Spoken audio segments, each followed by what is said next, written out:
എല്ലാവർക്കും ബിപ്പീസ് ഹൗസിലേക്ക് സ്വാഗതം. ഇന്ന് ഞാൻ വന്നിരിക്കുന്നത് സോയാ ചങ്ക്സും റവയും കുറച്ച് പച്ചക്കറികളും ചേർന്നിട്ടുള്ള വളരെ ഹെൽത്തി ആയിട്ടുള്ള ഒരു അപ്പത്തിൻ്റെ റെസിപ്പി ആയിട്ടാണ് കേട്ടോ.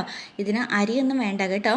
ആദ്യമേ ഞാൻ ഒരു കപ്പിനടുത്ത് സോയാ ചങ്ക്സ് ഒരു പാത്രത്തിലേക്ക് ഇട്ടിട്ട് കുറച്ച് വെള്ളം ഒഴിച്ചുകൊണ്ട് തിളപ്പിച്ചെടുക്കുകയാണ് കേട്ടോ. ഒരു 3-4 മിനിറ്റ് തന്നെ തിളപ്പിക്കണം, അതൊന്ന് വെന്ത് കിട്ടാനായിട്ട്.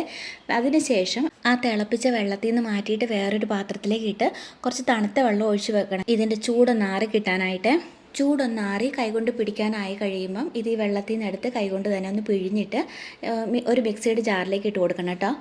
എന്നിട്ട് അതിലേക്ക് 3 അല്ലി വെളുത്തുള്ളിയും ഒരു ചെറിയ കഷ്ണം ഇഞ്ചി അരിഞ്ഞതും പിന്നെ 2 പച്ചമുളക് 2 തണ്ട് കറിവേപ്പിലയും ചേർത്തിട്ട് ഒന്ന് അരച്ചെടുക്കുക. വെള്ളം ചേർക്കാതെ അരച്ചെടുക്കുന്നതുകൊണ്ട് ഒത്തിരി നന്നായിട്ടൊന്നും അരഞ്ഞ് കിട്ടത്തൊന്നുമില്ല കേട്ടോ. ഇനി ഇതിലേക്ക് നമ്മൾ സോയാ ചങ്ക്സ് എന്തുമാത്രമാണ് എടുത്തത് അതേ അളവിൽ റവ ഇട്ട് കൊടുക്കുക. അതേ അളവിൽ തന്നെ തൈര് കൂടി ചേർത്ത് കൊടുക്കുക. എന്നിട്ട് ആ പാത്രത്തിൽ കുറച്ച് വെള്ളം ഒഴിച്ച് ഒന്ന് ചുറ്റിച്ചിട്ട് ഇതിലേക്ക് ഒഴിച്ചു കൊടുക്കുക കേട്ടോ. തൈരിൻ്റെ അംശമൊക്കെ കാണുമല്ലോ ആ പാത്രത്തിലെ. ഇനി 1 ടീസ്പൂൺ ഉപ്പ് കൂടി ചേർത്തിട്ട് ഒന്ന് അരച്ചെടുക്കുക.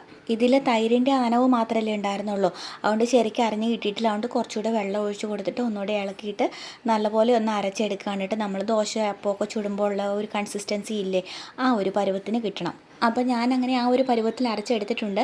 ഇനി ഇതിലേക്ക് ഞാൻ വേറെ വെള്ളമൊന്നും ഒഴിച്ച് കൊടുക്കുന്നില്ല കേട്ടോ. ഈ മിക്സിയുടെ ജാറിനകത്തുള്ളത് കൈകൊണ്ടൊന്ന് ചുമ്മാ വടിച്ചെടുക്കുന്നതേ ഉള്ളൂ. ഇത് ഞാനിനി ഒരു അരമണിക്കൂർ നേരത്തെ റെസ്റ്റ് ചെയ്യാൻ വെക്കുകയാണ് കേട്ടോ. സമയമുള്ളവരാണെന്നുണ്ടെങ്കിൽ 2 മണിക്കൂർ നേരത്തെ റെസ്റ്റ് ചെയ്യാൻ വെക്കാം. ഇതിലേക്ക് ഇനി വേറെ സോഡാപ്പൊടി, ഈസ്റ്റ് അങ്ങനെയൊന്നും ചേർക്കുന്നില്ല കേട്ടോ. മാവ് റെസ്റ്റ് ചെയ്യാൻ വെച്ച സമയത്ത് ഞാൻ കുറച്ച് പച്ചക്കറികളൊക്കെ അരിഞ്ഞ് വെച്ചിട്ടുണ്ടായിരുന്നേ. അപ്പം ചുടണതിന് മുമ്പ് ഞാനതൊക്കെ ഇതിലേക്ക് ചേർത്ത് കൊടുക്കുകയാണ്.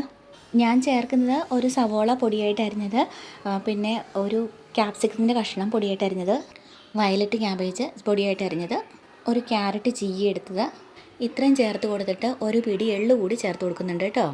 പിന്നെ കളറിന് വേണ്ടിയിട്ട് 1/2 ടീസ്പൂണിനടുത്ത് മഞ്ഞൾപ്പൊടിയും 1 ടീസ്പൂൺ കാശ്മീരി ചില്ലി പൗഡറും ചേർത്ത് കൊടുക്കുകയാണ് കേട്ടോ. എന്നിട്ടിത് നല്ലതുപോലെ ഇളക്കി യോജിപ്പിക്കാം. ഈ കളറിന് വേണ്ടിയിട്ട് ചേർത്ത് കൊടുക്കുന്ന പൊടികൾ ഓപ്ഷണലാണ് കേട്ടോ. ഇഷ്ടമുണ്ടെങ്കിൽ ചേർത്ത് കൊടുത്താൽ മതിയേ. പിന്നെ ഈ പൊടികൾ ഇപ്പം ചേർത്തുകൊണ്ട് ഈ മാവിൻ്റെ കൂട്ടത്തിൽ പൊടിയൊക്കെ നന്നായിട്ട് മിക്സായി വരാൻ വേണ്ടിയിട്ട് കുറച്ച് സമയം എടുക്കുക. നല്ലതുപോലെ ഇളക്കി യോജിപ്പിക്കണം. അല്ലെങ്കിൽ അരയ്ക്കണ നേരത്തെ ഇട്ട് കൊടുക്കുമായിരുന്നുണ്ടെങ്കിൽ ആ അരപ്പിൻ്റെ കൂട്ടത്തിൽ നന്നായിട്ടങ്ങ് മിക്സായി വന്നേനെ. എന്നിട്ട് ഒരു പാൻ ചൂടായ ശേഷം ഞാൻ കുറച്ച് ബട്ടർ തേച്ച് കൊടുക്കുന്നുണ്ട്. വേണമെങ്കിൽ തേച്ച് കൊടുത്താൽ മതി കേട്ടോ. ബട്ടർ എണ്ണയൊക്കെ നോൺ സ്റ്റിക്കിൻ്റെ പാനായതുകൊണ്ട് ബട്ടറൊന്നും വേണമെന്നില്ല. പിന്നെ ബട്ടർ തേച്ച് കഴിഞ്ഞിട്ടുണ്ടെങ്കിൽ കുറച്ചൊരു ടേസ്റ്റ് കൂടുമല്ലോ, അതുകൊണ്ട് ഞാൻ തേച്ച് കൊടുത്തതേ ഉള്ളൂ കേട്ടോ. എന്നിട്ട് ഈ മാവ് കോരി ഒഴിച്ച് അപ്പം പോലെ ചുട്ടെടുക്കാം. ഒരു സൈഡ് മൊരിഞ്ഞ് കഴിയുമ്പോൾ മറിച്ചിട്ട് കൊടുക്കാം കേട്ടോ. അടുത്ത സൈഡും കൂടെ നല്ലപോലെ മൊരിഞ്ഞ് കഴിയുമ്പോൾ വാങ്ങിയെടുക്കാം. നല്ലപോലെ മൊരിയണം, അല്ലെങ്കിൽ ഉള്ളൊരു കുഴഞ്ഞിരിക്കുന്നത് പോലെ തോന്നുക. നല്ലപോലെ മൊരിഞ്ഞ് കഴിയുമ്പോൾ നല്ല ടേസ്റ്റായിരിക്കും.